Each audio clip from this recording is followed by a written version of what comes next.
So on Azra, we're going to do a floating wrap. A floating wrap is what you do in case they have an ear infection, or if you're not sure. So when you do the ear wrap, you're putting something essentially in the outer ear slash in the inner ear canal. So you're closing the inner ear canal off. So if they have an ear infection in the inner ear, it's going to just get more infected if you close it off. You're trapping bacteria, moisture, heat, and it's just going to get nasty. So when you have any questions, whether they're infected or not, just by default, go ahead and do a floating wrap. And a floating wrap is nothing more than a regular wrap, but you don't put the post all the way into the ear. When you make your post, it's almost the same exact thing. They're a little bit shorter because you're not going in the inner ear. So you make them the same way, basically. And it's just when you apply them, how do you apply them? It's a little bit different. The other thing, when I make the post, on the first one, on the Polo, we did... I'm going to steal your scope. Yes. On the Polo, we did the overhang on both sides. I'm only going to do the overhang on one because I'm going to use that to clean out any more debris, and then I'm not going to do the overhang on the other side because we don't need it. Okay, so that's the overhang that I'm going to use to clean. And then you take this, bicycle wrap it all the way down. When you get down to this end, try to make this end as comfortable as possible because this is what's going to kind of just sit on the tip of, or on the fold of or the ruga of our ear, so the little folds of our ear. So what I do here is I still leave it sticky side out, but I'm going to push it down like this so it's kind of sitting up against the post. So that's the only difference when you're making their ear posts, is one end is flat. And by default we're going to use that flat end to put it inside of our ear. So you do the same thing over here. 1 inch overlap on one side. And then bicycle wrap it all the way down.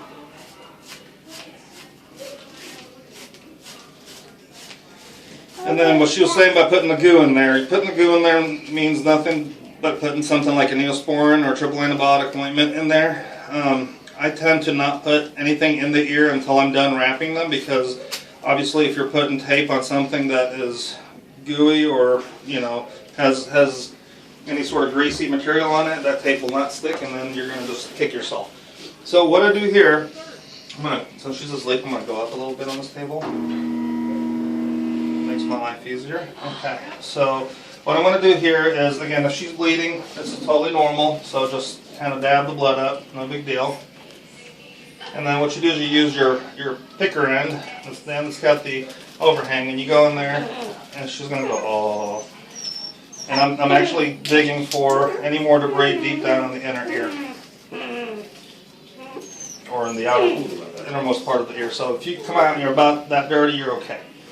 So then I take my flat end, and what I'm going to do is I'm going to look for these little ridges in here. I'm going to find like a shelf in here where I can just kind of set this on.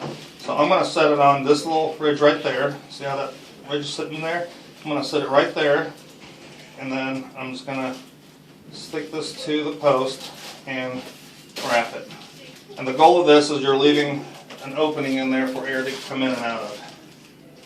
Okay, so then you put your tape on, again, really loose. You don't put it on tight. Now the problem with doing floating wraps is, whereas Apollo's wraps are all the way down in his inner ear canal, Azra's wraps are going to be just kind of sitting in the floppy part of her ear. So if she's determined and shakes her head enough, she may get these off. Okay, if they come out, not a big deal. Just put them back in, following the instructions that we're giving you guys right now. So. Okay, same thing on this. You just find the tip of the ear and you chop off the excess post. Put your thumb there so you're not cutting your ear off, and chop that off.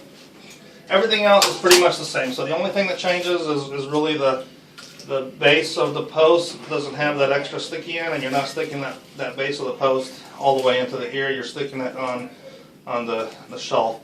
Now what I'm going to do here is, just like the other one, I'm going to take a piece of this fabric tape, and I'm going to sort of kind of close that off, but I'm not going to get as aggressive on her ears because I want that opening to be open.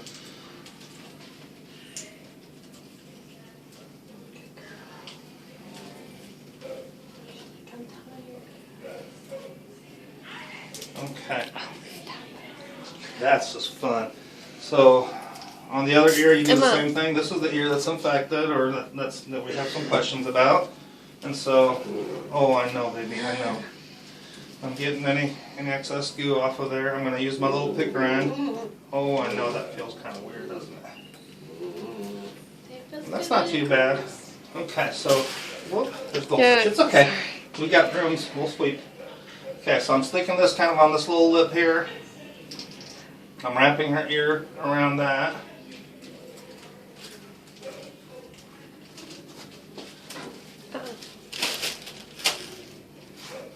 We have reached child patience level. She's getting bored with us. She was going to destroy the room in 30 seconds. I had my 3 kids this weekend. My wife had to go out of town, and I had my 3 kids this weekend. They did good till about Sunday at 6. By that point, they were bored, and it was everything I could do to keep them from destroying the house. So I said, you know what, we're going to go out and we're going to rake leaves. We raked leaves, and then I'll let them play in that, and that got the energy out, and it was good. Alright. Almost done, kid. You're doing really good. So her ears are going to be a little bit floppier and a little bit weaker as far as the wrapping than Paula's, because we have these half posts. So with 2 puppies, it's going to be really, really hard to keep them off of each other. So I suspect that at some point Apollo was chewing on her, and that may be why this one's a little bit more gooey than the other one.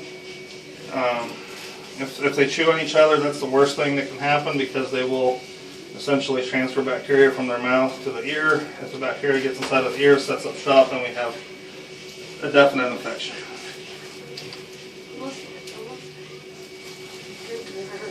Okay, so here, last part, I'm going to do the same thing that I'm going to follow. You get your connector. I know, you're doing super good. I'm bored. Oh. Come here, Hot Rod, don't move.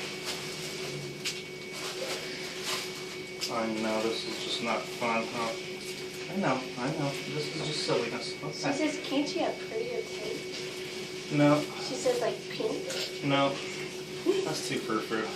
We mean business here. Alright.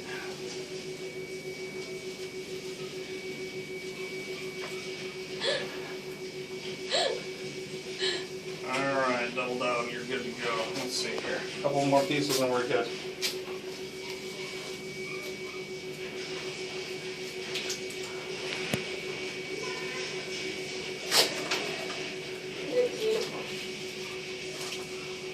Okay, so again, this is called a floating wrap because it is floating in the ear. It's not in the actual inner ear like we did the other one. And you'll see the difference is that if you have an infection, you can apply medicine to the infected area, which is what I'm going to do now. So this is Entederm, which is essentially a glorified Neosporin. So I'm going to just go where that opening is. I'm just going to put a little bit of goo in there, and then I'm just going to rub it in. Oh, she said that feels so good. So, as you notice, I'm doing this at the very end, because if you do this before, and that goo is greasy, it will make everything not stick. And on her, I'm actually going to put a little bit of goo, since I'm using goo anyways, on these outer areas. And then she had a couple of sores right under here, so I'm just going to put a little Neosporin on there too. She's like, I'm done with you guys. She is done. She's so good. Alright, that's it.